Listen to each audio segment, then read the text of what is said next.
Bedbugs, they're back! These real-life equal opportunity bloodsuckers have made a major resurgence during the past 10 years. Pest control companies that would get 1 or 2 bedbug calls a year are now reporting many calls a week.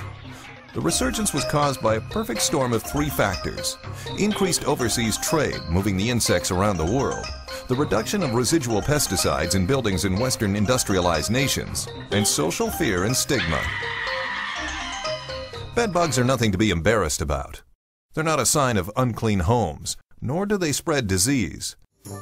Bedbugs are indiscriminate feeders, happy to dine on anyone within reach, whether in exclusive addresses or more modest accommodations. They've been with us for over 15,000 years, and a constant companion in our travels around the world. Infestations have been reported everywhere people stay for extended periods of time, from multifamily housing, million-dollar mansions, apartments, hotels, shelters, schools, colleges and universities, to hospitals. And the traveling public have had quite a few problems with bedbugs. Being nervous Nellies, bedbugs, if hiding on something like a suitcase, will freeze and cling to the case if it's picked up, thus the little stowaways ride along. Once a case is put down and is still for a while, a bedbug will quietly step off and tiptoe away to hide in a new spot. Bedbugs don't bite, but are gentle, fussy eaters and feed by sucking blood through a portable straw called a beak. Technically, bedbugs have piercing, sucking mouthparts, despite the familiar goodnight rhyme, "Night, night, sleep tight, don't let the bedbugs bite." Human skin reactions to bedbug feeding can vary from nothing at all, small red itchy bumps, to large welts. There is often a reaction delay from time of feeding to onset of irritation and feeding site redness. An infection may set in if there is active scratching caused by the introduction of bacteria by fingernails. The immature nymphs feed faster than adults, needing only 2 to 3 minutes before they are sated, while adult bedbugs require more time, 8 to 10 minutes. Bedbugs are active mostly at night. After feeding, they move to their hiding places called refuges for 5 to 10 days, where they digest their meal, mate, lay eggs, or continue growing if they're nymphs. Bedbugs want to have nothing to do with people, but only as a source of food. They will not live in the hair or remain on a person's body, and so they are described as temporary ectoparasites. Bedbugs are oval in shape and brown to tan in color, and are the size of a lentil or melon seed. They are not microscopic and can be easily seen. They usually hide close to where the host sleeps or sits for long periods, but they are quite capable of regularly moving up to 20 feet between the host and the refuge. They have been known to commute as far as 100 feet for their meals. That's a lot of traveling, but bedbugs don't earn frequent flyer miles. They cluster together to elevate the humidity around them, creating a microhabitat that enhances their survivability. Bedbugs can live for a year or more without feeding. That's a long time between midnight snacks. Control of bedbugs takes coordination and cooperation.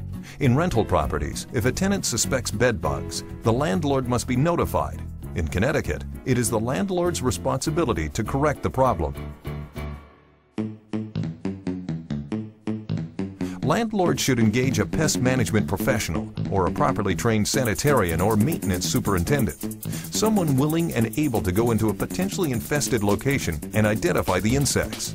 It is important to engage an expert because other insects can be mistaken for bedbugs, such as the eastern bat bug in Connecticut. Control for that insect is very different.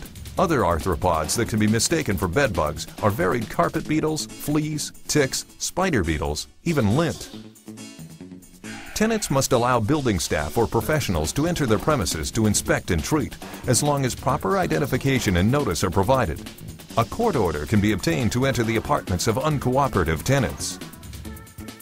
Inspectors need to wear tight-fitting, light-colored clothing or coveralls, latex gloves, and smooth-soled shoes. Tyvek or hazmat-style suits are not suggested, since they can unnecessarily alarm tenants. The inspector must ask if there are any pets or other issues he should be aware of. Ask where the person sleeps or sits and start looking there, which is the most likely place first. Do a visual inspection with a flashlight. Examine the mattress, the box spring, frame, and other hiding spots for blood stains, cast skins, eggs, and the bugs themselves.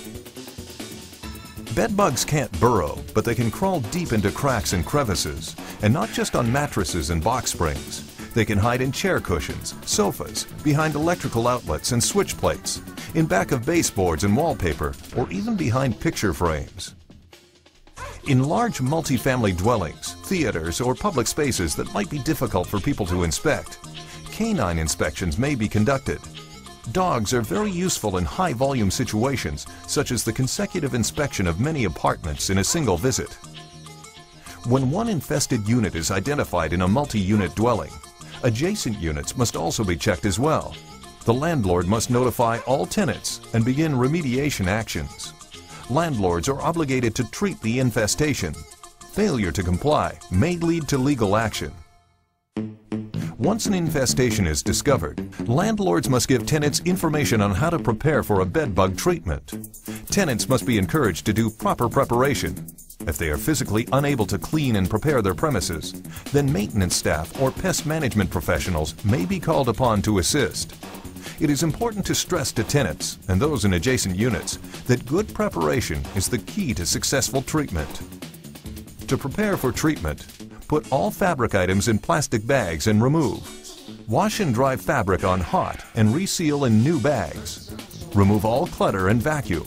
Dispose of the vacuum bag. Seal mattresses and pillows. Most personal items and furniture do not need to be thrown out. Clean items can be brought home after treatment is completed.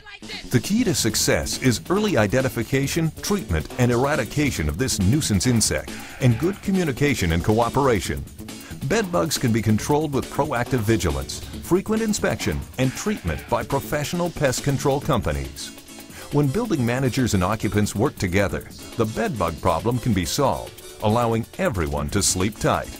You should never be afraid of bed bugs.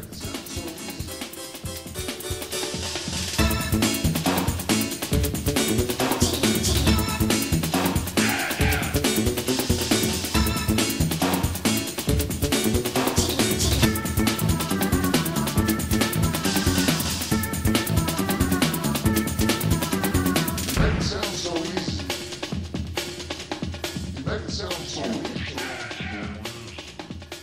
sound so easy.